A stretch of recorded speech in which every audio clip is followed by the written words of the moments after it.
गौरांगा करुणा करो दीनहीन जाने समापतिता प्रभु नाही त्रिभुवने गौरांगा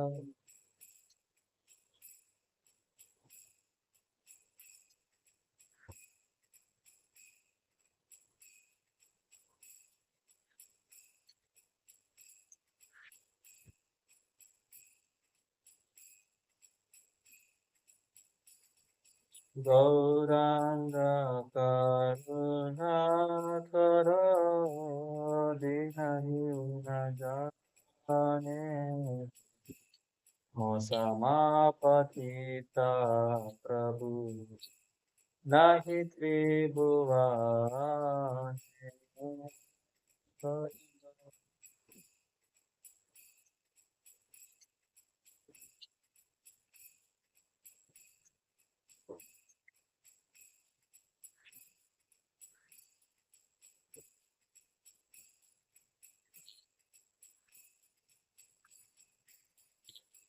दत्ते तृणाधारे घोरा रागी है तुम्हारा दुखकारी समान हृदय मंदिर दत्ते तृणा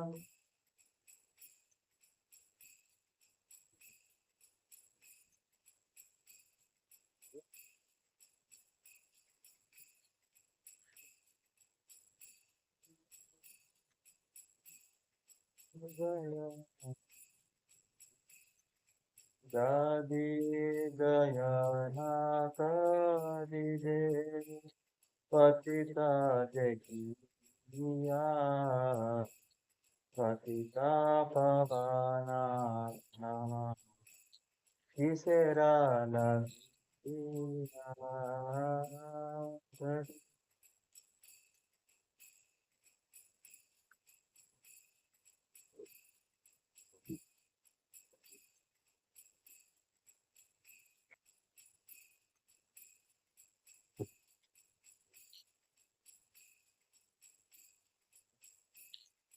पाड़े की बवा तूफाने नहीं का निस्तारा विचारण तारा निधने दस कर पार की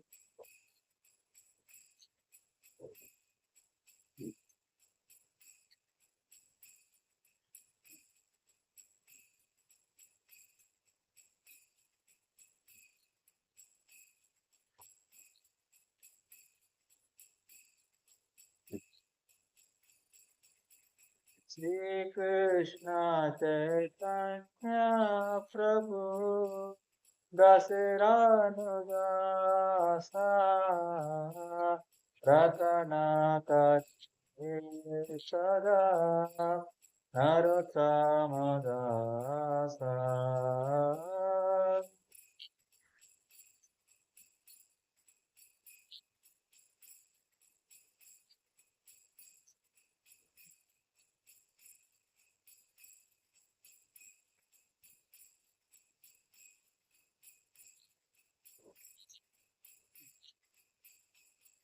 गौरांग करुणाकर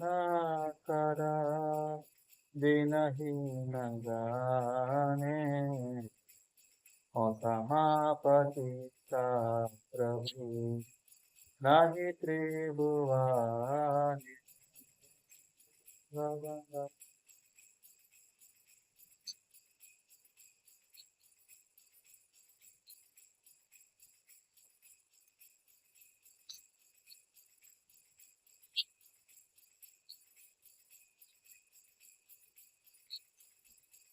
गौरांग करुणाकर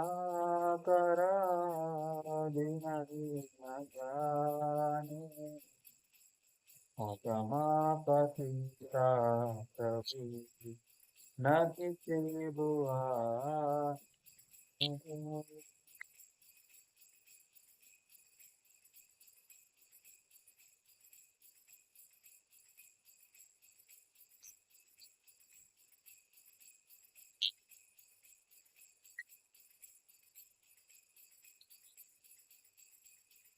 हरे कृष्णा हरे कृष्णा कृष्णा कृष्णा हरे हरे हरे राम हरे Ram Ram Hare Hare Hare Krishna.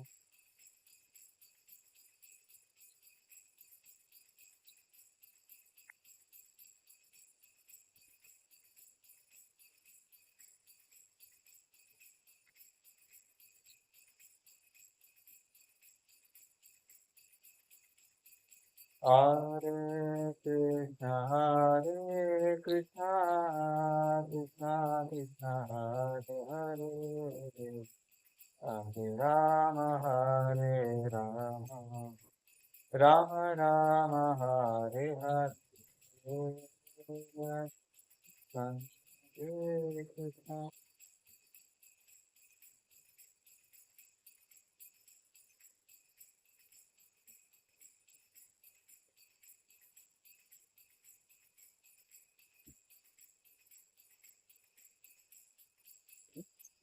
Hare Krishna Krishna Krishna Hare Hare Hare Rama Rama Rama Hare Hare।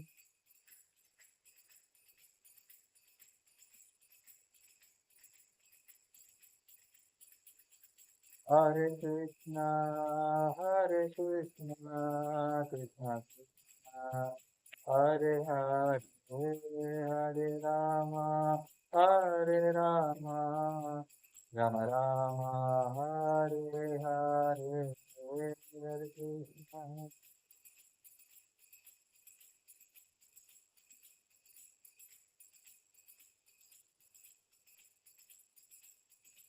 Hare Rama, Hare Rama, Rama Rama।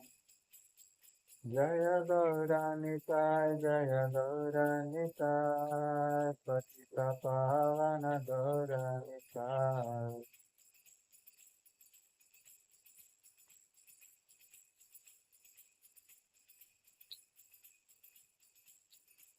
जय प्रभुपदा जय प्रभुपदा प्रभुपदा जय प्रभुपदा।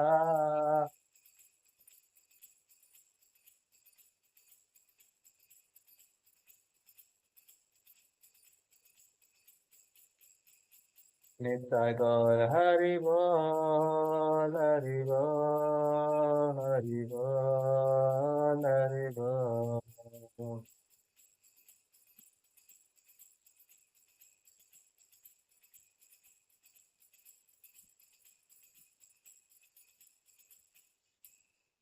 युगधर्म हरिनाम संकीर्तन की जगत गुरु श्रील प्रभुपाद की सावेत गौर भक्त वृंद की हताय गौ प्रेमानंदे। तो ज्ञानतिमिरन्दस्य ज्ञानाशलाकया दक्षिणं ज्ञातस्मै श्रीगुरुर्नमः। श्रीचैतन्यमनोभीष्टं स्थापितं येन भूतले स्वयं रूपा मह्यं ददाति तमहं वन्देऽहं श्रीगुरुं श्रीकापदकमलं श्रीगुरुं वैष्णवां च श्रीरूपं साग्रजातं सहगणरघुनाथान्वितं तं सजीवं साद्वैतं सावधूतं परिजनसहितं कृष्णचैतन्यदेवं श्रीराधा कृष्णपादान् सहगणललिता श्रीविशाखान्वितां च नमो विष्णुपादाय कृष्णकृष्णाय भूतले श्रीमते भक्तिवेदान्त स्वामी रतिनामिने नमस्ते सारस्वते देवै गौरवाणी प्रचारिणे निर्विशेष शून्यवादी कक्षाफलेशताय हे कृष्णा करुणा सिन्धु दीनबन्धु जगत्पते गोपेश गोपिका कुन्ता राधा कुन्ता नमोस्तुते तप्त काञ्चन गौराङ्गे राधे वृन्दावनेश्वरी वृषभानुते देवी प्रणमामि हरिप्रिये वाञ्छाकल्पतरुभ्यश्च कृपासिन्धुभ्यो च पितानां पावनेभ्यो वैष्णवेभ्यो नमो नमः। जय श्री कृष्ण चैतन्य प्रभु नित्यानंद श्री अद्वैता गदाधर शिवासादि गौरभक्त। हरे कृष्णा कृष्णा कृष्णा हरे हरे, हरे राम राम राम हरे हरे।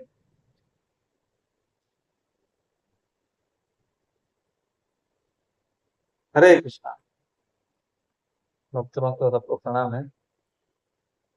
सो आज अक्षय तृतीया का दूसरा दिन है। मान की चंदन यात्रा चल रहा है मंदिर में, हर मंदिर में। तो चंदन का एक अलग लीला है माधवेंद्र पुरी के साथ। चैतन्य चरितमृत में बहुत अच्छा तरीका से चैतन्य महाप्रभु ने नित्यानंद प्रभु को सारे भक्तों को सुनाता है। तो हम लोग वो भी थोड़ा बाद में चर्चा करेंगे, चैतन्य चंदन यात्रा का बारे में, जो माधवेंद्र पुरी का लीला का थोड़ा डिस्कस करेंगे। तो 2 दिन से मैं चैतन्य चरितमृत का कुछ सुन रहा था, तो मैंने सोचा कुछ पॉइंट्स भक्तों से शेयर करेंगे जो अच्छा लगा। क्योंकि चैतन्य चरितमृत है हमारा जीवन में भक्ति को अच्छी तरीका से भक्ति करके भगवान का प्रति प्रेम बढ़ाने के लिए बहुत अच्छा किताब है। ऐसे ही भागवतम में भी हम लोग पढ़ सकते हैं, भगवत गीता भी पढ़ सकते हैं, लेकिन चैतन्य चरितमृत एक ऐसा किताब है, मुझे लगा कि स्पेशली जो भक्तों के साथ भगवान ने कैसे कैसे व्यवहार करता है, लीला करता है, प्रकट का उनका भाव है, भक्ति में कैसे वो भक्ति में नींद तन्मय हो जाता है। बहुत अच्छा किताब है, पढ़ेगा तो सबको बहुत अच्छा लगेगा। तो हम लोग उसी में कुछ पॉइंट चर्चा करेंगे, भगवान ने कुछ भक्तों के साथ कैसे लीला किया है, तो हम लोग उससे क्या सीख सकते हैं हमारे जीवन में, हमारे भक्ति में जीवन में हम लोग कैसे उसका जीवन में अपना सकते हैं। कुछ पॉइंट हम लोग पिछला हफ्ता भी कुछ चर्चा किया था, तो आज भी हम लोग कुछ चर्चा करेंगे। तो आज मैं अंत्य लीला के बारे में सुन रहा था। चैतन्य महाप्रभु का 3 भाग में उनका लीला डिवाइड किया हुआ है चैतन्य चरितमृत में। तो अंत्य लीला में पूरा 20 चैप्टर है।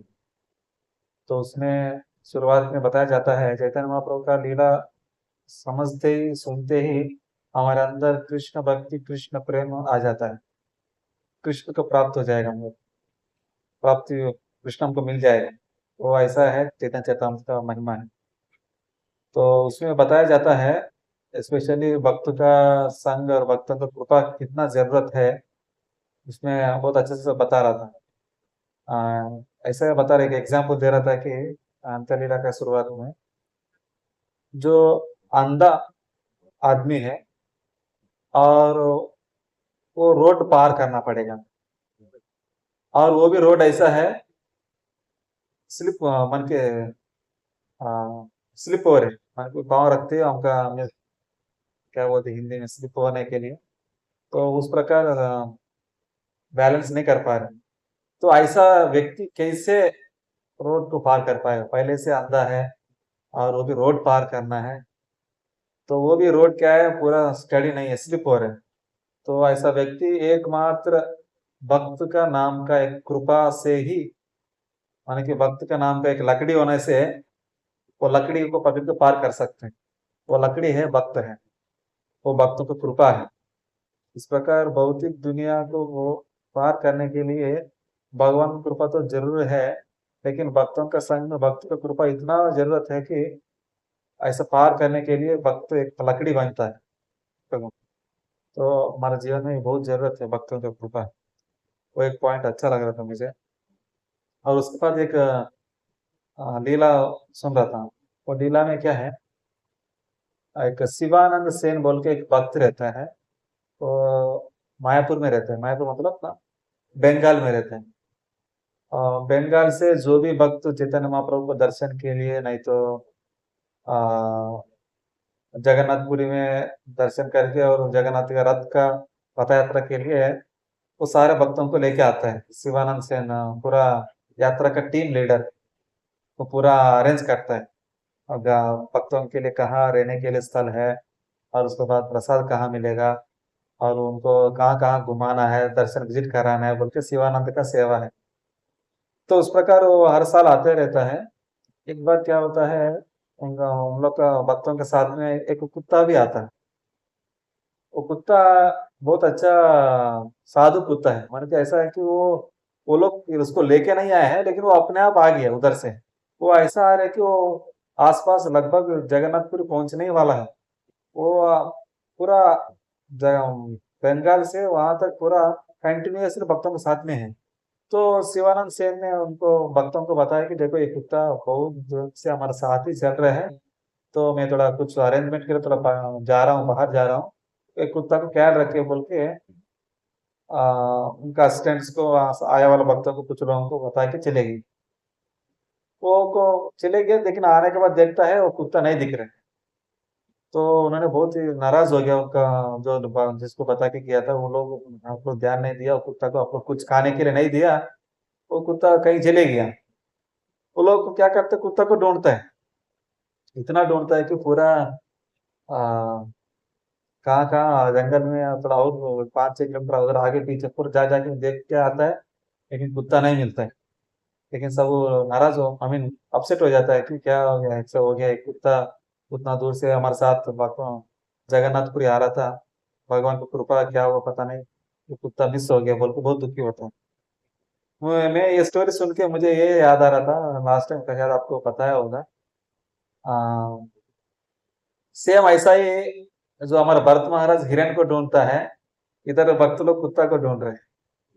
तो मैं एक भक्त से पूछा, क्या प्रभु ये भरत महाराज ने हिरण को ढूंढा, अभी ये जो भक्त लोग भी कुत्ता को ढूंढ रहे, दोनों में फर्क क्या है? तो उन्होंने मुझे बताया कि वो जो हिरण था वो भक्त नहीं था, ये जो कुत्ता है भक्त है, क्योंकि वो भक्तों के साथ ही आ रहे हैं। वो बंगाल से चल के उनका साथ ही भक्तों के संग में ही आ रहे हैं। तो इसलिए वो लोग को वो भक्त का गुण है और वो भक्तों का संग ले रहे हैं, इसलिए वो उसको फायदा होना चाहिए बोल के भक्त लोग उसको ढूंढ रहे हैं। वो कृपा उसको मिलना चाहिए, वो भक्तों की कथा सुनते आया है, प्रसाद पाते आया है, और वहाँ जो भी आया वालों को ख्याल रखते हुए आया है, कुत्ता भी क्या है, उनका काम वो करता है। जो भी आता है बाहर लोगों को थोड़ा दूर रखते हैं, उन लोग को दूर भेज देते हैं। तो उस प्रकार वो कुछ ना कुछ करते आया है और भक्तों के साथ में है, इसलिए उसको ख्याल रखना जरूरत है। इधर जो हिरण है, ये हिरण भक्त नहीं है, ये हिरण के चक्कर में वो भगवान को ही भूल गया जो भरत महाराज ने। लेकिन ये लोग भगवान का साथ पास जा रहे हैं, इसलिए वो साथ में लेके आए हैं, वो नहीं मिल रहा है इसलिए वो ढूंढ रहे हैं। वो भी, लेकिन ये नहीं है कि वो लोग कुत्ता नहीं मिला बोल के उधर ही रोते हुए वेट नहीं किया वो लोग, ठीक है बोल के वो लोग चलना शुरू कर दिए। तो उस प्रकार ये दोनों का ढूंढने का फर्क ये है कि उधर अटैचमेंट हो गया है भरत महाराज ने, ये लोग भी अटैचमेंट से ढूंढा है, लेकिन वो उसका जो कृपा है वो मिलेगा बोल के वो लोग भगवान से प्रार्थना करके निकल गए। लेकिन वो कुत्ता क्या हो गया है, वो लोग आने के पहले ही वो चैतन्य महाप्रभु से मिल गया, माया जगन्नाथपुरी आ गई। जगन्नाथपुरी आ गया, वो लोग भी शॉक हो जाते हैं। चैतन्य महाप्रभु जो नारियल का अ, मलाई है वो फेंकता है, वो कुत्ता कृष्ण कृष्ण बोलते हो उसको पकड़ रहे हैं, मलाई को कृष्ण कृष्ण कुत्ता बोलते वो पकड़ रहे, वो कृष्ण कृष्ण बोल रहे हैं, सब लोग देख रहे हो, बहुत शॉक हो गया है। देखो चैतन्य महाप्रभु का एसोसिएशन में है, वो बंगाल से आया है, वो कुत्ता वो पहले पहुंच गया है और भगवान का नाम ले रहे हैं, कुत्ता देखो कितना भगवान का कृपा है इसके ऊपर बोल के वो लोग सोचा है। और जैसे थोड़ी देर के बाद वो कुत्ता उधर से गायब हो गया। तो उसमें बताया जाता है कि जो वो कुत्ता को भगवान ने भगवत धाम भेज दिया। तो उस समय एक लीला था कुत्ता का, जो भगवान उद्धार करता है। मुझे उस समय लग रहा था कि भक्तों के संग में कुत्ता भी रहेगा, वो उद्धार हो जाएगा। तो इधर एक आदोनी में एक भक्त था, वो बहुत कुत्ता को प्यार से वो पाल रहे हैं। सोचा ये कुत्ता को क्यों पाल रहे, तो मैं उनको बताया देखो तुम्हारा स्टोरी ऐसा है, ये है।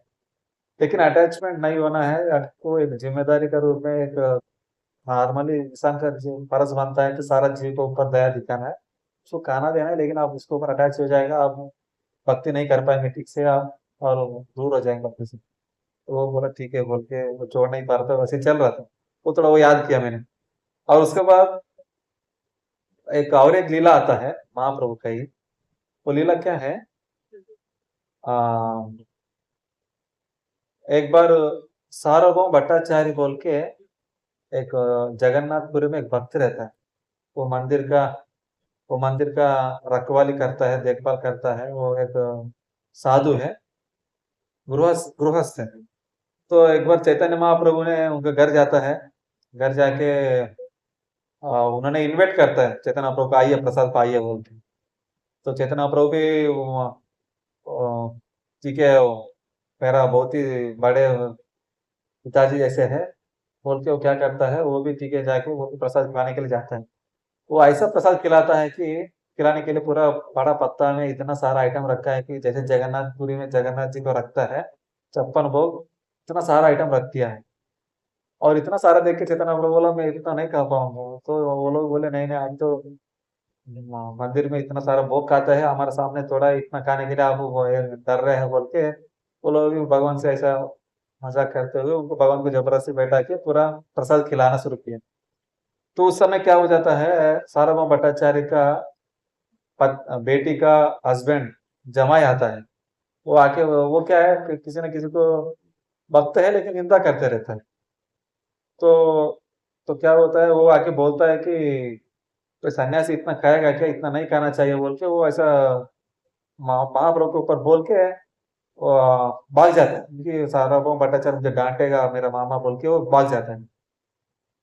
तो उस समय वो तुरंत सार्वभौम भट्टाचार्य बहुत दुखी हो जाता है, देखो मेरा जमाई अमोघ बहुत ही पापी आदमी है ये आदमी, मेरा बेटी विधवा होने से भी कोई बात नहीं लेकिन ऐसा आदमी नहीं जिंदा रहना चाहिए बोल के वो पूरा गाली देते हैं।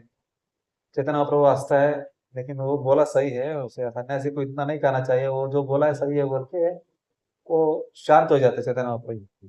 देखो भगवान क्या है, अपना को कोई बोलता है तो गुस्सा नहीं है, बल्कि हमारे जैसे बोलते हैं ना, अपराध किसको दूसरा वक्त को हो रहा है तो हम लोग नाराज चुप नहीं रहना चाहिए, अगर हमको हो रहा है तो हम लोग चुप रहना चाहिए।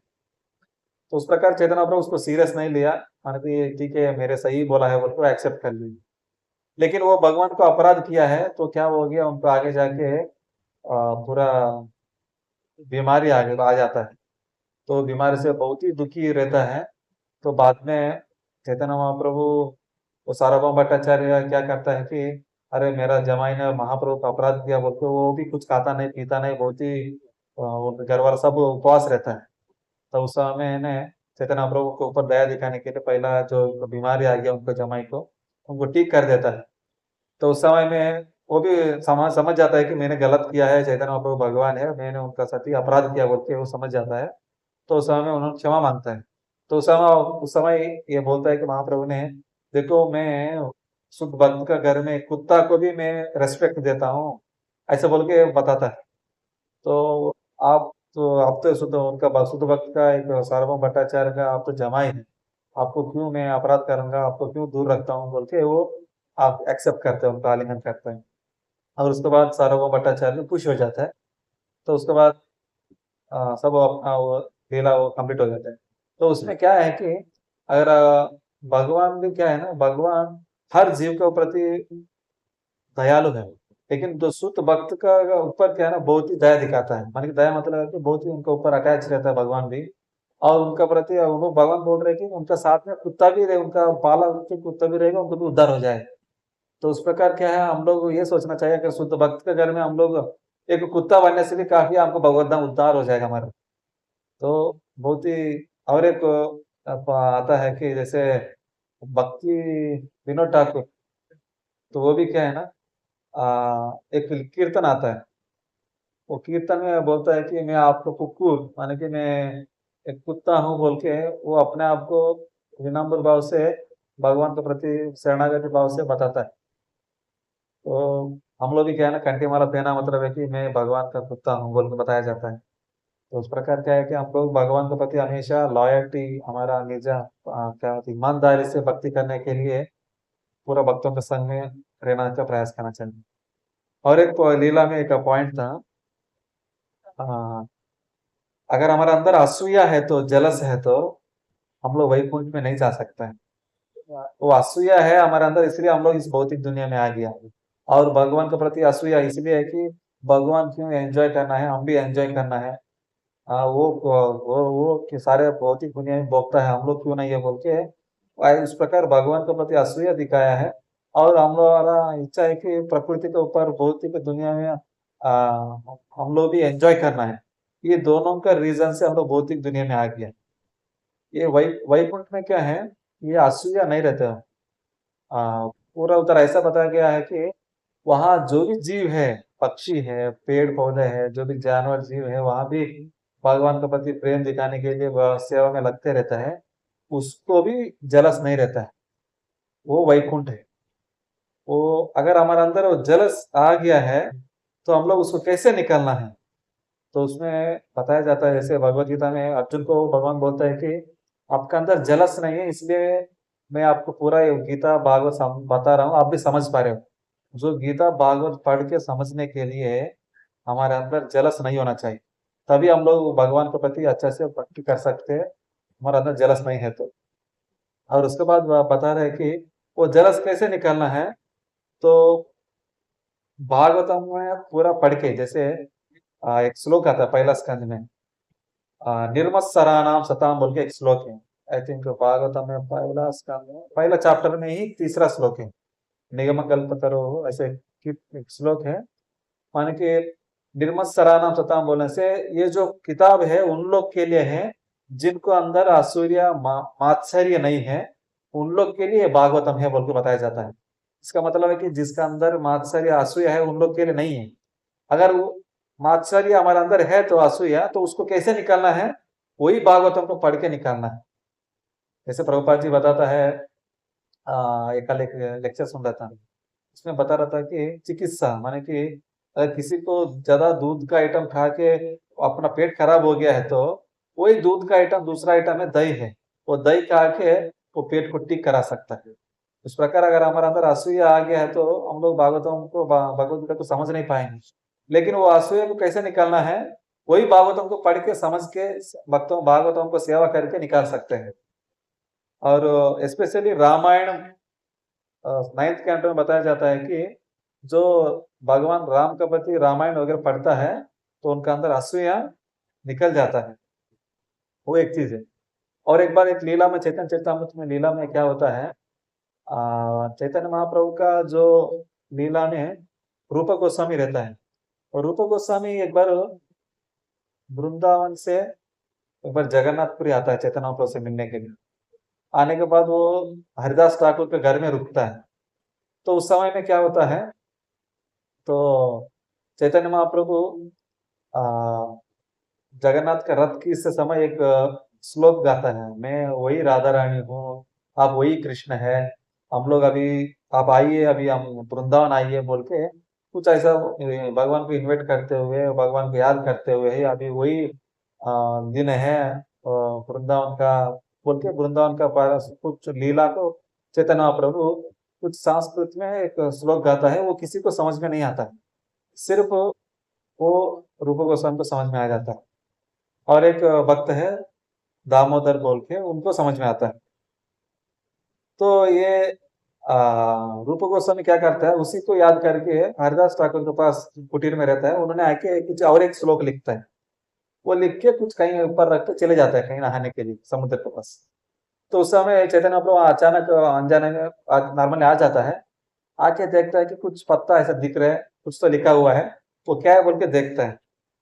वो देखने से उसमें लिखता है कि ये जो कृष्ण का नाम है, मैं जप करने से वो ऐसा नाम है, सारे लोगों को अट्रैक्ट करता है। वो ऐसा नाम जप करने के लिए कि जप करने के लिए लाखों लाखों जुहा चाहिए, लाखों लाखों कान चाहिए सुनने के लिए। इतना अद्भुत और भगवान का नाम सबको अट्रैक्ट करने वाला नाम है बोल के उस श्लोक का मीनिंग लिखा होता है। तो वो देख के चैतन्य महाप्रभु बहुत खुश हो जाता है, देखो ये हमारा मन का बात समझ लिया। इसलिए नॉर्मली हम लोग पढ़ते हैं ना, नमो महावदन्याय कृष्ण प्रेम प्रदाय थे कृष्ण, यानी कि ये महाप्रभु का लीला है, प्रणाम मंत्र है। और रूप गोस्वामी का प्रणाम मंत्र क्या है कि श्री चैतन्य मनोभीष्टम स्थापितम येन भूतले, श्री चैतन्य का महाप्रभु का मनोभीष्ट को समझ लिया, जो मन का बात समझ लिया वो है रूप गोस्वामी। तो चैतन्य प्रभु ने बताता है कि ये मेरा मन का बात कैसे समझ लिया बोल के, और चैतन्य प्रभु बहुत खुश हो जाता है। और वो लेटर सबको दिखाता है, देखो स्वरूप दामोदर, देखो हरिदास ठाकुर, देखो नित्यानंद प्रभु, देखो ये देखो मेरा रूप गोस्वामी ने पूरा मेरा मन का बात समझ लिया बोल के सबको दिखाता है। तो वो लीला उसमें बता रहा था, वो क्लास में बता रहा था कि चैतन्य महाप्रभु जस्ट चेक कर रहा था, माने कि अगर मैं किसी एक भक्त का गुणगान करेगा तो दूसरा भक्त लोग कैसे व्यवहार करता है, लोग कैसे स्पंद करता है बोल के देख रहा था। मतलब किसी को हम लोग गुणगान करता है तो नॉर्मली क्या होता है, कुछ ना किसी को कुछ जलस होता है, देखो ये भगवान के प्रति बहुत प्यार है तो उनके ऊपर भगवान बहुत प्यार दिखा रहे बोल के जलस हो जाता है। लेकिन उस प्रकार जलस नहीं होना चाहिए, उस प्रकार चेक करने के लिए। लेकिन भगवान का भक्त लोग सब ट्रांसडेंटल है, वो लोग शुद्ध है, पवित्र है। वो लोग भी बहुत साधु साधु बोल के रूप गोस्वामी को बहुत गुणगान किया। तो उधर दिखाना चाहता है कि भगवान भी जस्ट चेक करता है कि चैतन्य प्रभु ने देखो भक्तों के अंदर असूया नहीं होना चाहिए बोलते, लेकिन भगवान का उधर किसी का भक्त के अंदर भी असूया नहीं रहता है। तो उस प्रकार हमारे अंदर असूया नहीं है, तभी हम लोग भगवत धाम जा पाए। बहुत इंपॉर्टेंट चीज है। अगर किसी भक्त को भगवान कोई दूसरा भक्त गुणगान कर रहे हैं तो हम लोग शाबाश ये अच्छा भक्त है, अच्छा प्रचार कर रहे हैं, अच्छा सेवा कर रहे हैं, तो हम लोग भी ऐसा करना चाहिए। आपका ऐसा मुझे करने के लिए भी मुझे भी थोड़ा मेरे लिए प्रार्थना करो बोलते उनको इस प्रकार बोलना चाहिए। लेकिन उनका जेलस होते हुए उनको अप्रिशिएट ना करते हुए उनको दूर से देखना, उनको बुरा नजर से देखना अच्छा चीज नहीं। उस प्रकार एक दूसरे भक्त को हम लोग मिलके दूसरा का कुछ अच्छा कर रहा है तो उनको गुणगान करते हुए उनको प्रोत्साहित देना चाहिए, तभी हमारा अंदर अच्छा भक्ति में जीवन में आगे बढ़ने का मौका रहेगा। एक पॉइंट था।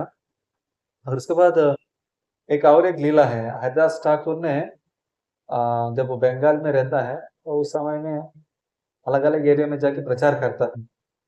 तो उस समय एक रघुनाथ दास का घर जाता है। वहाँ गोवर्धन मुजुमदार, हिरण मुजुमदार बोल के वहाँ का उनका बड़े दादा दादा पिताजी, बड़े पिताजी लोग रहता है। वो लोग बड़े बहुत बड़ा खानदान वाला है। तो लोगों को सारे लोगों को प्रचार करता है, सॉरी प्रसाद दान करता है, अन्नदान करता है और सब कुछ दान विचार करते रहते हैं।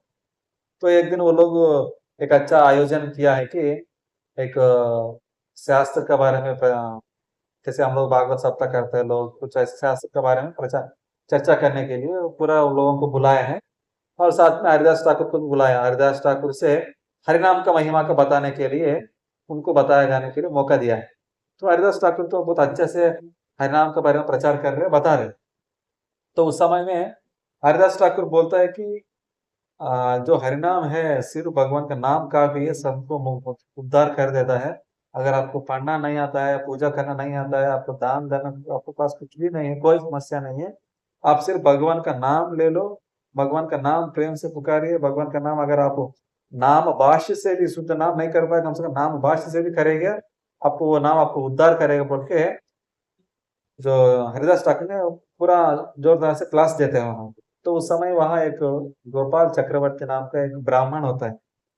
वो क्या करता है कि ऐसा कैसे भगवान का नाम से ही सिर्फ वो सबको मुक्ति मिल जाएगा। मुक्ति भगवत धाम जाने के लिए हम लोग बहुत मेहनत करना पड़ेगा, यज्ञ करना पड़ेगा, शास्त्र पढ़ना पड़ेगा और भक्ति करना, वो करना, ये करना बोल के अलग अलग चीज बहुत सारा बता। तो मैं ये नहीं मानूंगा बोलते हैं। आप पूरा ठीक से नहीं बोल रहे हैं। अगर आपको सच में अगर भगवान का नाम आप होता है तो आपका क्या बोल जाएगा, आपका नाक गिर जाए, ऐसे कुछ बोल देते हैं। तो आपको कुछ कुष्ठ व्याधि ऐसा आ जाएगा बोल के हरिदास ठाकुर ऊपर बोल के चले जाते हैं, पूरा ठीक से नहीं बोला बोल के। वो कम से कम बराबर 3 दिन में क्या हो जाता है, उनको जो गोपाल चक्रवर्ती को उनको पूरा कुष्ठ व्याधि आ जाता है। उन्होंने चैतन्य सॉरी हरिदास ठाकुर को बोल के चले गए। लेकिन हरिदास ठाकुर ने उसको सीरियस नहीं लिया, ठीक है इनको पता नहीं है वो बोल के एक्सेप्ट नॉर्मल एक्सेप्ट कर दिया, चुपचाप हो गया। वो हिरण मजुमदार गोपाल गोवर्धन मजुमदार वो लोग भी ऐसा नहीं करना चाहिए, बोल उनको दूर भेज दिए। तो पूरा ऐसा हो गया, हरिदास ठाकुर भी वहां से निकल के चले गए। लेकिन 3-4 दिन के बाद तुरंत क्या हो जाता है, वो गोपाल चक्रवर्ती को कुष्ठ व्याधि हो जाता है, उनका पूरा उंगली गिर जाता है, नीचे गिर जाता है और उनका नाक भी गिर जाता है। तो पूरा वो समझ जाता है कि मैंने गलत कर दिया, हरिदास ठाकुर ने जो बोला नाम के प्रति मैंने उनके प्रति अपराध कर दिया, इसलिए मेरे साथ ऐसा हुआ है, मैं अपराध कर दिया बोल के वो अपना आपको रियलाइज हो जाता है। तुरंत क्या करता है, जाके माफी मांगता है, तो क्षमा मांगता है, उसके बाद वो आ, वो अपराध से मुक्त हो जाता है। लेकिन देखिए इसमें हम लोग ये समझ सकते हैं, आ, अगर भगवान हम लोग भक्तों को किसी को अपराध करता है वो चुप होने से भी भगवान चुप नहीं रहता है। जैसे अमरीश महाराज का लीला में भी ऐसा है। वो भी क्या है, वो दुर्वासा मुनि ने आके 10,000 शिष्यों को लेके आया और उसके बाद कुछ जो भी द्वादशी पारायण के लिए समय है बोल के नहाने के लिए चले गए, टाइम नहीं आया बोल के, टाइम होने वाला बोल के अमरीश महाराज कुछ प्रसाद जस्ट तीर्थ पानी ले लिया। तो वो गुस्सा से क्या कर दिया, वो एक राक्षस को प्रकट करा दिया। तुरंत सुदर्शन चक्र भी प्रकट हो गया अमरीश महाराज को रक्षा करने के लिए। तो अमरीश महाराज ने उनको बचाने के लिए वो खुद को कुछ नहीं किया, सिर्फ भगवान को प्रार्थना किया, जो वो इच्छा हो रही है भगवान की इच्छा से होगा बोल के। तो तुरंत भगवान वहां सुदर्शन चक्र आ गया और सबको भगाने लगा, उनको पूरा समुद्र को भी भगा दिया पूरा। पूरा एक साथ पूरा दुनिया परिक्रम करके आए। तो उस प्रकार क्या है, भक्त क्या अपना अपराध को चुप हो जाता है, लेकिन भगवान चुप नहीं होते, वो तुरंत उसको प्रतिफल दे देते हैं। तो इसलिए हम लोग किसी भक्त के साथ हम लोग अपराध का भाव से नहीं रहना चाहिए, बहुत सावधान से रहना चाहिए। और उसके बाद आ, और एक लीला है। उनका लीला में क्या है कि एक रामचंद्र कान बोल के रहता है, हम लोग सुना होगा रामचंद्र कान। हरिदास ठाकुर को उनका महिमा को गिराने के लिए एक वेश्या स्त्री को भेजता है। तो वेश्या स्त्री उनको 3 दिन वो हरिदास ठाकुर बोलता है कि मेरा डेली जप करने का है, मैं 3 लाख नाम जप करना है, मैं तब तक कुछ खाता नहीं हूँ, कुछ किसी बात नहीं करता हूँ, आपकी इच्छा पूरा करता हूँ बोल के वो वेश्या स्त्री को बोलता है। वो वेश्या स्त्री इसलिए आया है, हरिदास ठाकुर को कैसे भी एक ढोंगी साधु बोल के दिखाने के लिए रामचंद्र कान ने भेजा है।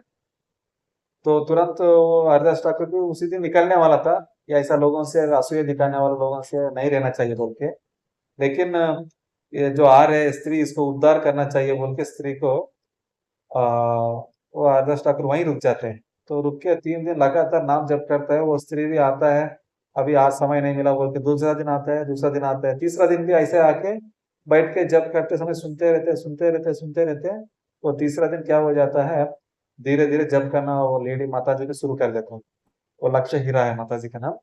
वो जब करते करते वो बाद में वो अपने आप को आंखों में पानी आते हुए रियलाइज हो जाता है कि मैंने इतना बड़ा साधु के प्रति अपराध करने आया, मैं गलत करने आ रहा था, भगवान ने मुझे बचा लिया बोल के। तो पूरा स्त्री बता देता है कि देखो मुझे उन्होंने भेजा आपको ऐसा कुछ नीचा दिखाने के लिए, मुझे क्षमा कीजिए बोल के क्षमा मांगता है। तो तुरंत वो अरदास ठाकुर भी उनको कोई बात नहीं, आप भगवान का नाम जप कीजिए, आपके पास जो भी है सारे धन पापी से धन है वो सारे वैष्णवों को ब्राह्मणों को दान दे दो, और उसके बाद आप इधर ही कुटीर में बैठ के आप जप करते रहो, आपको जो चाहिए भगवान आपको सारे भेज देंगे बोल के बोल देते उनको दीक्षा देके वहीं वहीं से चले जाते। तो वही रामचंद्र का दोबारा हरिदास नित्यानंद प्रभु को भी अपराध करता है। नित्यानंद प्रभु को ऐसा अपराध करता है, नित्यानंद प्रभु भक्तों को लेके ऐसा बंगाल में प्रचार करते हैं। तो उस समय क्या हो जाता है, नित्यानंद प्रभु वो रामचंद्र कान जहाँ रहते हैं उस एरिया में आता है, और रामचंद्र कान वहाँ का एक बोलने से एक इंचार्ज है वो एरिया में। तो नित्यानंद प्रभु आके वहाँ एक दुर्गा मंडप है, वो मंडप में बैठ के प्रचार करने के लिए प्लान करता है। तो रामचंद्र कान बोलता है कि नहीं नहीं, ये इधर कुछ दूसरा प्रोग्राम होने वाला है, आप लोग के लिए अलग प्रोग्राम किया, अरेंजमेंट किया हूँ, वहाँ एक गौशाला है, गौशाला में बैठ के आप लोग प्रचार करो, कुछ कीर्तन जो भी करना करो बोल के इस प्रकार अवमान करता है। उसके बाद नित्यानंद प्रभु ठीक है, ये जगह मेरे जैसे लोगों के लिए नहीं है, जो पाप करने वाला गोमांस खाने वाला ऐसा लोगों के लिए बोल के वहां से चले जाता है। तो चले जाने के बाद वो इतना रामचंद्र का ऐसा करता है कि जहाँ नित्यानंद प्रभु बैठा है वो जगह में पूरा गोमूत्र डाल के पवित्र करना चाहिए बोल के पूरा क्लीन करता है। उस प्रकार अपराध कर दिया उन्होंने। तो तुरंत क्या हो जाता है, कुछ ही समय में उधर एक मुस्लिम का राजा आ जाता है। राजा आके पूरा वो गांव को पूरा हड़प लेता है। हड़प के वो रामचंद्र काम को पूरा उसी जगह में, जो जगह में नित्यानंद प्रभु का अपराध किया था, अवमान किया था, वो जगह में जाके उन्होंने बहुत उधर ही रहते हुए पूरा ना सारा नचा नियम भंग करते हुए उधर एक गाय को भी काट के वो खा लेते हैं। तो उसके बाद वो बताया पता चलता है कि जो उसने इलेक्शन में वो बता रहा था प्रभु जी ने, जो भक्तों का अपराध भगवान का अपराध करता है, वो एक व्यक्ति अपराध करेगा तो वो पूरा वो एरिया को प्रभावित पड़ता है। जैसे वो नित्यानंद प्रभु को उन्होंने रामचंद्र का ने अवमान किया है, तो तुरंत क्या हो गया, वो गांव के ऊपर पूरा प्रभाव पड़ा, वो राजा ने पूरा गांव को बहुत ही तकलीफ दी है। और साथ साथ ये रामचंद्र खान का तो पूरा उनका पूरा कष्ट हुआ उनको। और उसके बाद वो बहुत ही उनको दुख मिला। इस प्रकार हम लोग देखना चाहिए, हम लोग अपराध तो किसी को भी नहीं करना चाहिए, और स्पेशली भगवान कर रहे थे और क्या होगा। देखो नित्यानंद के प्रति अपराध किया उन्होंने, इनका पूरा गांव गांव पूरा नष्ट हो गया। तो उस प्रकार हम लोग बहुत सावधान रहना चाहिए। और उसके बाद आ, एक लीला है, और एक लीला। हम्म, हाँ, हरिदास ठाकुर को 2 बार परीक्षा लिया जाता है। हरिदास ठाकुर को एक, जैसे मैंने थोड़ा देर पहले बताया, एक लक्ष्य हीरा बोल के वो स्त्री को रामचंद्र खान ने बेचता है। रामचंद्र को खान को क्या है कि वो बड़ा ये व्यक्ति है, लेकिन सब लोग हरिदास ठाकुर को गुणगान कर रहे हैं, उनको रेस्पेक्ट कर रहे हैं, लेकिन मुझे नहीं कर रहे बोल के वो स्त्री को भेजा था। उसी प्रकार दूसरा समय क्या होता है, एकदम हमारा जो माया देवी ही खुद आ जाता है कि हरिदास ठाकुर को परीक्षा लेने के लिए। तो वो बोलता है कि, वो भी बोलता है कि मैं भी बहुत अच्छा सुंदर स्त्री हूँ, मुझे आप अपना यूज कीजिए। और उसके बाद बोलता है कि आप, मैं आपके लिए आया हूँ, आप भी युवक हैं, आप हम लोग दोनों मिलके एंजॉय करेंगे बोल के वो माया देवी खुद आ जाता है।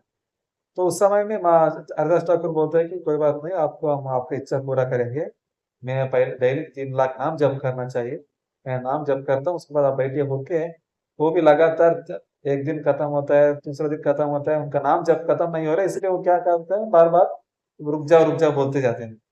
तो तीसरे दिन क्या हो जाता है, वो माया देवी खुद सरेंडर हो जाता है कि आप तो भगवान का शुद्ध भक्त है, तो मुझे क्षमा कीजिए, मैं आपको परीक्षा लेने आया था, मैं स्वयं माया देव हूँ बोल के वो खुद उनके बारे में खुद बता देता है। तो उस समय में वो समझ जाता है। तो वो खुद पहले बोलता है कि जो माया देवी बोलता है कि मैं पहले शिव जी से राम मंत्र लिया, दीक्षा लिया है, अभी आपसे कृष्ण मंत्र दीक्षा लेना चाहता हूँ, वो कृष्ण प्रेम चाहिए बोल के हरिदास ठाकुर को भीख मांगता है। तो देखिए इसमें हम लोग ये समझ सकते हैं, अगर कृष्ण प्रति हम लोग, कृष्ण का नाम का प्रति हम लोग बहुत शरणागति भाव से हम लोग भगवान का नाम जप कर रहे हैं, भगवान का नाम के प्रति हम लोग भगवान का नाम में सरेंडर हो चुका है, भगवान का हम लोग नाम का प्रति हम लोग विश्वास से उनका शेल्टर ले लिया है, भगवान का नाम का शेल्टर ले लिया है, तो भगवान के नाम ने वो नाम हमको बचाता है। देखो हरिदास ठाकुर को इस भौतिक दुनिया में बताया जाता है कि जो स्त्री पुरुष का अट्रैक्शन ही उस भौतिक दुनिया को चला रहा है। तो वो बताता है कि जो हरिदास ठाकुर को उनका कैसे शक्ति मिला है इस भौतिक दुनिया को पार करके भगवान का भक्ति में लीन होने के लिए, तो हरिनाम के प्रति उन्होंने शेल्टर लिया है, इसलिए वो माया से बच पाए। तो अगर माया से बचने के लिए हम लोग क्या करना चाहिए, हरे कृष्णा कृष्णा कृष्णा हरे हरे, हरे रामा राम रामा हरे हरे। इस प्रकार भगवान का नाम नाम लेंगे तभी हम लोग इस भौतिक दुनिया का माया से बच पाएंगे। क्योंकि इस भौतिक दुनिया क्या है ना, जो भगवान के प्रति प्रेम इस भौतिक दुनिया में काम का रूप में है। तो इसलिए हम लोग इससे बाहर आने के लिए भगवान का नाम शेल्टर लेना चाहिए, तभी जैसे हरिदास ठाकुर की कृपा से हम लोग भगवान का प्रति नाम का रुचि से हम लोग इस भौतिक दुनिया का माया से बाहर आ सकता है। तो अगर आप भगवान का नाम का शेल्टर ले लेंगे, माया भी आपसे आके कृष्ण प्रेम को भिक्षा मांगेगा बोल के वो लीला में प्रभु जी ने समझा रहा था। और उसके बाद और एक लीला है, अद्वैत आचार्य का हरिदास ठाकुर तो प्रचार करते रहते हैं, अलग अलग जगह जाते रहता है। एक बार अद्वैत आचार्य शांतिपुर, सॉरी हरिदास ठाकुर शांतिपुर जाता है। वहां अद्वैत आचार्य ने जो शारद का प्रसाद, जो भी जो पूर्वज लोग के जो भी रखता है, उन्होंने नॉर्मली क्या करते हैं, पहला पंडित लोगों को, ब्राह्मणों को, वैष्णव को बुला के रखता है। तो वो पहला क्या कर दिया अद्वैत आचार्य ने, सबसे बड़ा वैष्णव है ये, बहुत ही शुद्ध भक्त है बोल के हरिदास ठाकुर को रख दिए। तो हरिदास ठाकुर को रखने के बाद वहां का सारे गांव वाला वह ब्राह्मण सब लोग क्या बोलता है कि देखो आप तो एक नेचा का एक मुसलमान को रख दिया, ये कैसे है, आप घर में हम लोग नहीं आएगा बोलते हैं। हरिदास ठाकुर अद्वैत आचार्य बोलते हैं आपको कोई बात नहीं, ये शुद्ध भक्त है, ये प्रसाद ग्रहण कर लिए तो बस से मेरा जो आज का जो सेवा का फल मिल जाएगा, लेकिन श्राद्ध का जो सेवा है कंप्लीट हो जाएगा बोल के सोचते हैं। तो उसके बाद भक्त लोग क्या है ना, कैस्ट भी नहीं देखते किसी को, देखिए चैतन्य महाप्रभु कभी कैस्ट फीलिंग किसी को भी नहीं देखे, ये कैस्ट वाला है, नहीं तो ये गोस्वामी है, नहीं तो ये ब्राह्मण के घर से जन्म लिया वाला है, तो ये शुद्ध भक्त का बेटा है, वैष्णव है, नहीं तो ये निम्न स्थान घर वाला है, नहीं तो ऐसा किसी को भी नहीं देखा। भगवान सबको भी उद्धार करते आए हैं, सबको भी भगवान का नाम के प्रति कृपा देते हुए आए हैं। देखिए ये नामाचार्य हरिदास ठाकुर को नामाचार्य बनाए, वो मुस्लिम के घर में जन्म लिया है, और उसके बाद जैसे मुसलमान का पास सेवा करते हुए ऑलमोस्ट वो लोग मुस्लिम मुस्लिम के हिसाब से जीने वाला जो रूप गोस्वामी सनातन गोस्वामी को उनको उद्धार करके उनको हमारा गोस्वामी बना के हमारा परंपरा का मेन व्यक्ति बना के दिया हुआ है। तो उस प्रकार चैतन्य महाप्रभु कभी किसी को भी कैस्टिंग से कभी देखता नहीं। उस प्रकार भक्त लोग कभी भी वैष्णवों को और दूसरों में हम लोग कभी कैस्ट भी नहीं देखना चाहिए, स्पेशली भक्त बन गया है तो। क्योंकि अगर भक्त नहीं भी बना है तो उनको एक भगवान का प्रति एक जीव है बोल के उनको ऊपर दया दिखाना है। ये नहीं कि ये कैस्ट है, ये वो कैस्ट है बोल के कभी जीव का दूसरा जीव के प्रति हमको कैस्ट फीलिंग से नहीं रहना चाहिए। एक बहुत अच्छा पॉइंट था। तो उसके बाद एक और एक लीला था। जस्ट मैं लीला वारा बता रहा हूँ क्योंकि कुछ मैंने जो सुना है उसमें कुछ पॉइंट्स बता रहा हूँ। और उसके बाद एक बार सनातन गोस्वामी था। सनातन गोस्वामी वृंदावन से महाप्रभु को मिलने के लिए आता है। आते समय क्या होता है, एक बार अचानक गांव में आते आते उनको बहुत प्यास लगता है, वहां किसी का एक कुंड में कहीं तालाब में पानी पी के आ जाता है। वो क्या हो जाता है, वो पानी का वजह से वो पूरा शरीर में अलग अलग विकार आ जाता है, माने कि क्या होता है बोलने से पूरा घायल हो जाता है, माने कि पस निकलता है, खून निकलता है, पूरा शरीर पूरा एक स्किन डिसीज हो गई है, कुछ समस्या हो गया। तो उस समय उन्होंने सोचता है कि मैं कैसे चैतन्य महाप्रभु चैतन्य महाप्रभु के पास में जा सकता हूँ। ये वो देखेगा तो मुझे क्या सोचेगा, अभी मेरा मेरा रोग दूसरों को भी आ जाएगा, चैतन्य महाप्रभु को भी लग जाएगा, मैं नहीं रहना जाना चाहिए बोल के वो सोचता है कि मैं बराबर अभी इस प्रकार अगर इधर ही शरीर छोड़ेगा तो मैं भगवत धाम भी नहीं जा पाऊंगा। अभी जगन्नाथ रथ यात्रा आने वाला है, मैं पहला जगन्नाथ जी को दर्शन करेंगे और चैतन्य महाप्रभु को दूर से दर्शन करके और चैतन्य महाप्रभु का जगन्नाथ का प्रसाद पाके वो जगन्नाथ का रथ का नीचे जमा गिर जाएंगे, मैं उस प्रकार शरीर छोड़ेगा, मैं भगवत धाम जा सकता हूँ बोल के वो उस प्रकार सोच के प्लान करके आता है आते समय, मेरा शरीर ऐसा है बोल के। तो चैतन्य प्रभु खुद सनातन गोस्वामी हरिदास ठाकुर के पास वहां को रहने के लिए आता कुटीर में, जब तक रथ यात्रा जो ये प्लान करके आए वो होने के लिए। तब उस समय में चैतन्य प्रभु अचानक आ जाता है। अचानक आके बात करते करते सनातन गोस्वामी से बोलता है कि देखो सनातन गोस्वामी, अगर मर जाएगा तो कृष्ण मिलेगा, तो मैं अभी तक लाखों बार मर जाता था, मर जाता तो कृष्ण नहीं मिलता है। कृष्ण भक्ति से कृष्ण प्रेम मिलता है, तब में कृष्ण मिल जाता है। तो उस प्रकार आपको कृष्ण भक्ति से कृष्ण मिलता है, कृष्ण प्रेम से, लेकिन आपको मरने से कृष्ण नहीं मिलता है। अगर आप एक बार दीक्षा लेके शरणागति हो गया है तो ये शरीर आपका नहीं है, ये मेरा है बोल के चैतन्य प्रभु खुद बताता है। तब वो सनातन गोस्वामी बहुत खुश हो जाते हैं, देखो ये शरीर मेरा नहीं है, महाप्रभु का बता रहे हैं बोल के। वो महाप्रभु भी वो ऐसा बताने के बाद चैतन्य सनातन गोस्वामी बहुत खुश हो जाता है, बहुत आनंद बाष्प बहुत रोता है। तो उस समय में चैतन्य महाप्रभु बताता है कि ये जो शरीर है जब आप दीक्षा लेने के बाद तो पूरा गुरु कृष्ण का हो जाता है। अगर हम लोग भी क्या अभी दीक्षा ले लिया है, भक्ति में आगे बढ़ने का प्रयास कर रहे हैं, अगर हमारा जीवन में कुछ कष्ट आ रहे हैं, हम लोग कुछ लोग सोचते हैं कि जैसे सुसाइड करने वाला बहुत लोग होते हैं, लेकिन अभी ये शरीर किसका है, ये मेरा नहीं, ये गुरु का है, प्रभुपाद जी का है, कृष्ण का है। तो ये सारे अधिकार उनका ऊपर है। तो हम लोग हमारे शरीर के प्रति कुछ नेग्लेक्ट नहीं करना चाहिए, पूरा ये सेवा को लगाने के लिए शरीर को उसको अच्छे से ख्याल रखना चाहिए, शरीर को भी। तो इसलिए पहला बताया जाता है कि हमारा हेल्थ, उसके बाद साधना और उसके बाद सेवा है। तो उसके बाद को ख्याल रखने का प्रयास करना चाहिए। और उसके बाद बताया जाता है कि दीक्षा के बाद, दीक्षा बोलने से हमारा शरीर स्पिरिचुअलिटी हो जाना है।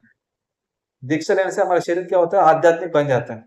वो कैसे है, उसमें बताता है कि चैतन्य प्रभु उसमें जो शरीर तो ये पंचभूतों से बना वाला मटेरियल चीज है, लेकिन जो हमारा अंदर जो आत्मा है ये स्पिरिचुअल है।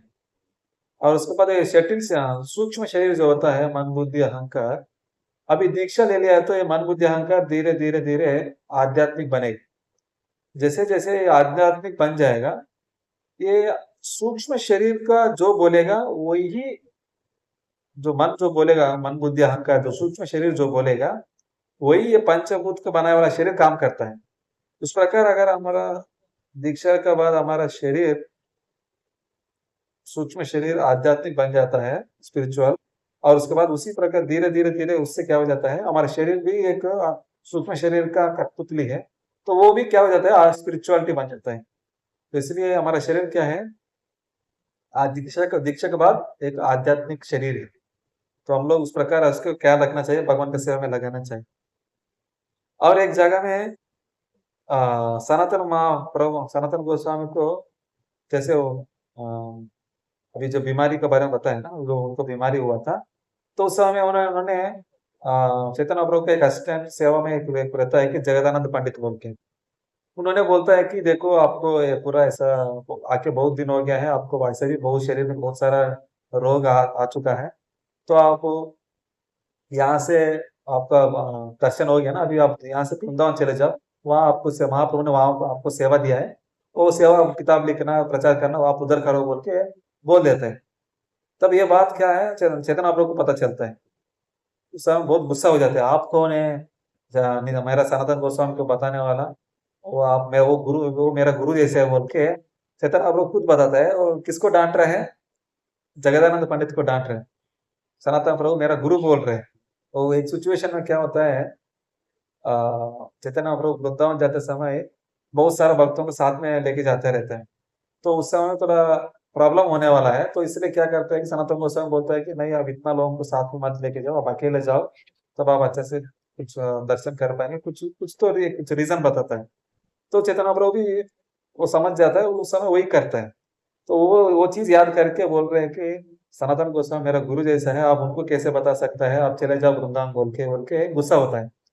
ये सीन को देख के सनातन गोस्वामी सोच रहे देखो कितना प्यार है चैतन्य महाप्रभु को जगदानंद पंडित बोलने से, ये जगदानंद पंडित को अपना बना लिया।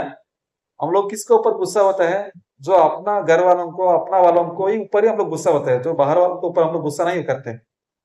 तो सनातन गोस्वामी सोच रहे कि देखो चैतन्य महाप्रभु को बहुत ही नजदीक आदमी है जगदानंद पंडित, इसलिए उनको ऊपर गुस्सा दिखा के, वो गुस्सा लेना, गुस्सा दिखाना और गुस्सा लेना भी एक प्रेम है, माने कि और एक आशीर्वाद है। जगदानंद पंडित को एक आशीर्वाद मिल रहा है महाप्रभु के गुस्सा से, वो मुझे नहीं मिल रहा है। चैतन्य महाप्रभु हमेशा मुझे रेस्पेक्ट करता है, सेवा करने का प्रयास करता है, मुझे हमेशा रेस्पेक्ट करते हुए मुझे थोड़ा दूर रखता है बोल के वो सोच रहे हैं। मुझे तो नीम का पत्ता मिला कड़वा, मतलब कड़वा मतलब है कि दूर रख रहे, रेस्पेक्ट दे रहे, मुझे वो प्रेम नहीं मिल रहा जो गुस्सा से, जो जगन्नाथ पंडित को गुस्सा मिल रहे, वो मेरे ऊपर वो भगवान ऐसा नहीं दिखा रहे। उस प्रकार चैतन्य प्रभु को बोल रहे देखो भगवान आप तो उनको गुस्सा दिखा के आपको कृपा दिखा रहे, मुझे आप रेस्पेक्ट करते हुए मुझे दूर कर रहे। तो महाप्रभु बोलते नहीं नहीं ऐसा कुछ नहीं है, आप सच में आप मेरे लिए स्पेशल है, इसलिए मैं आपको रेस्पेक्ट करता हूँ। तो उस प्रकार क्या है, हम लोग कोई गुस्सा कर रहे हैं हमारा भक्त लोग हमारे ऊपर बोलने से हम लोग सोचना चाहिए ये मेरे ऊपर कृपा है। और कोई गुणगान कर रहे रेस्पेक्ट कर रहे हो तो ये सोचना चाहिए कि ये भी सोचना ऐसा ही है कि ये मेरे ऊपर कृपा नहीं दिखा रहा है, सिर्फ वो मैं मुझे प्रशंसा करते हुए मुझे भक्ति में आगे नहीं बढ़ पा रहा हूँ, वो प्रशंसा से बोल के उस प्रकार दुखी होना भी सही है। तो ये बहुत अच्छा पॉइंट था, मुझे थोड़ा अच्छा लग रहा था वो पॉइंट सुन के, तो इसलिए आपसे शेयर कर रहा था। शायद अभी 8:30 हो चुका है, मुझे सेवा भी जाना है अभी। और एक लीला बता के क्लोज करता हूँ। वो अच्छा लीला कौन सी इसमें, एक रामचंद्रपुरी बोल के एक भक्त रहते हैं, एक लीला करना चाहता हूँ, उसके बाद दोबारा अगला बार चर्चा करेंगे। एक रामचंद्रपुरी बोल के एक भक्त है, वो भक्त क्या है, वो माधवेंद्रपुरी का है शिष्य है। वो माधवेंद्रपुरी कौन है कि जो ईश्वरपुरी का गुरु है, माने कि चैतन्य महाप्रभु का गुरु है माधवेंद्रपुरी। तो उनका बारे में थोड़ा थोड़े 2 मिनट बताता हूँ। वो माधवेंद्रपुरी जो गोपाल जी एक नाम का मूर्ति रहता है, वो वृंदावन में छुपा रहता है धरती में। तो माधवेंद्रपुरी को भगवान ने स्वप्न में आके बोलता है कि मुझे निकालो, बहुत गर्मी हो रहा है, मैं धरती में बहुत फंस इस जंगल में बहुत ही मुझे गर्मी लग रहा है। उस समय में मुस्लिम से बचाने के लिए वो पंडित लोग मुझे अंदर रख दिए, मुझे गर्मी लग रही है, निकालो बोलते हैं। तो माधवेंद्रपुरी ने वहां से निकालता है, जो निकालना मतलब सुबह उठ के वहां गांव वालों को लेके जाके पूरा ढूंढ ढूंढ के निकाल के लेके आता है मूर्ति को। वो मूर्ति को अभी घर में लग रहा है बोल के पूरा गोविंद कुंड से पूरा पानी डाल डाल के भगवान को पूरा अभिषेक करके पूरा ठंडा करने का प्रयास करता है, और उसके बाद वो पूरा अलग अलग भोग लगाता है। 56 भोग, जो गोवर्धन पर्वत को हम लोग गोवर्धन गिरी फेस्टिवल में हम लोग मनाते हैं, इस प्रकार पूरा अलग अलग गांव से एक एक दिन पूरा भोग लगता है। तो उस समय में जो गोपाल जी बोलता है कि देखो मुझे और भी गर्मी हो रहा है, ठंडी नहीं लग रहा है, आप जाके जगन्नाथपुरी में जाके मुझे चंदन लेके आओ बोलते हैं। तो चंदन लेके आने के लिए महादेवपुर में जगन्नाथपुरी आता है। आने का बीच में एक बारेश्वर बोल के लास्ट टाइम मैंने बताया शायद, किरचोर गोपीनाथ एक मंदिर है, तो उधर भगवान ने महादेवेंद्रपुरी के लिए खीर को चोरी किया। तो वो लीला पहला बताया था। लेकिन इसमें हम लोग चंदन यात्रा में ये मेन उद्देश्य है कि जो भगवान को भी गर्मी लगता है, हम लोग चंदन लगाने। तो उस प्रकार महादेवेंद्र का पुरी का से शुरू होता है कि चंदन लगाने से भगवान का ठंडा होगा बोल के चंदन लेने के लिए जगन्नाथपुरी आता है। और जगन्नाथपुर में शॉर्ट में बता रहा है, जगन्नाथपुरी से वो चंदन लेके वृंदावन जाने वाला है, लेकिन बीच में जो दोबारा क्षीरचोर गोपीनाथ के पास जाता है तो उधर रेस्ट लेता है एक दिन। तो उधर भगवान दोबारा स्वप्न में आके बोलता है कि देखो, उधर से आप इतना दूर आने की जरूरत नहीं है, आप उधर ही गोपीनाथ को आप चंदन लगा दो। मैं वो उधर गोपीनाथ को चंदन लगाना और मुझे लगाना एक ही बात है, मुझे ठंडा हो जाएगा, कोई बात नहीं बोल के गोपीनाथ के ऊपर चंदन लगाने के लिए बोलते हैं। उस प्रकार भगवान के प्रति बहुत ही आदान प्रदान था, और भगवान खुद उनके लिए माधवेंद्रपुरी के लिए और जो खीर चोरी किया था। और माधवेंद्रपुरी हमेशा अजगर वृत्ति माने कि वो किसी के पास जाके भीख मांगने नहीं जाते।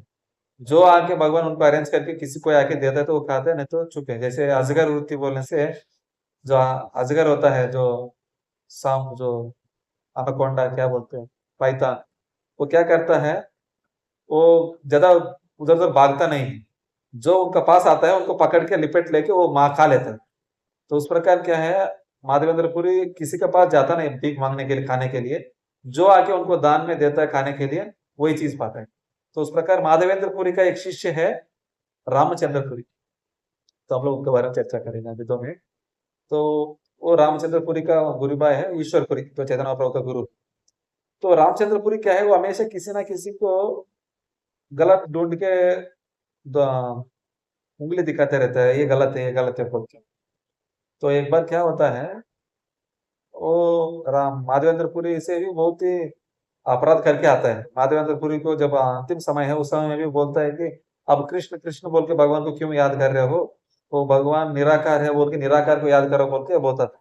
तो उस समय उन्होंने गुरु जी उनको त्याग देते हैं, माधवेंद्र गुरु उनको त्याग देते हैं कि चले जाओ यहाँ मत रहो बोलते हैं। फिर भी वो जगन्नाथपुरी आता है, तो उस समय में चैतन्य महाप्रभु उनको रेस्पेक्ट करता है, क्योंकि वो मेरा गुरु का गुरु भाई है और महादेवेंद्रपुरी का शिष्य है बोलते हैं। वो क्या करता है, एक दिन रामचंद्रपुरी चैतन्य महाप्रभु का रूम से, चींटी तो हर जगह में घूमते रहते हैं, वो चींटी की तरह 2 3 कुछ घूम रहे बोल के आप चैतन्य महाप्रभु को ऐसा बोल देते हैं कि देखो आपने बहुत सारा स्वीट्स खा रहे हैं, आपका अंदर में रूम में बहुत सारे चीनी का पदार्थ है, इसलिए बहुत सारे चींटी घूम रहे हैं, सन्यासी स्वीट नहीं खाना चाहिए ज्यादा, ऐसा बोल के उनको बोल के चले जाते हैं। तो सब लोग गुस्सा हो जाता है चैतन्य महाप्रभु का जो अनुयायी है। तो उस समय राम चैतन्य महाप्रभु भी सोचता है कि ठीक है, खाना भी कम कर देता है, और पूरा थोड़ा ही खाना शुरू कर देता है, बहुत बहुत बहुत कम खाता है। तो उस समय में दोबारा आके कभी एक बार बोलता है कि देखो भगवान ने गीता में बताया है, युक्ताहार विहार से युक्त चेष्टा से कर्म से युक्त स्वप्न से योग बहुत दुख। माने कि युक्त माने कि थोड़ा जितना जरूरत है उतना ही खाना चाहिए, आप इतना थोड़ा भी नहीं खाना चाहिए बोलकर उस प्रकार कभी ना कभी हमेशा गलत ढूंढते हुए उंगली करते हुए रहता है। तो चैतन्य महाप्रभु भी कुछ बोल नहीं पा रहा है भगवान होते हुए भी, क्योंकि वो गुरु का गुरु भाई है और साथ साथ महादेवेंद्रपुरी का शिष्य है।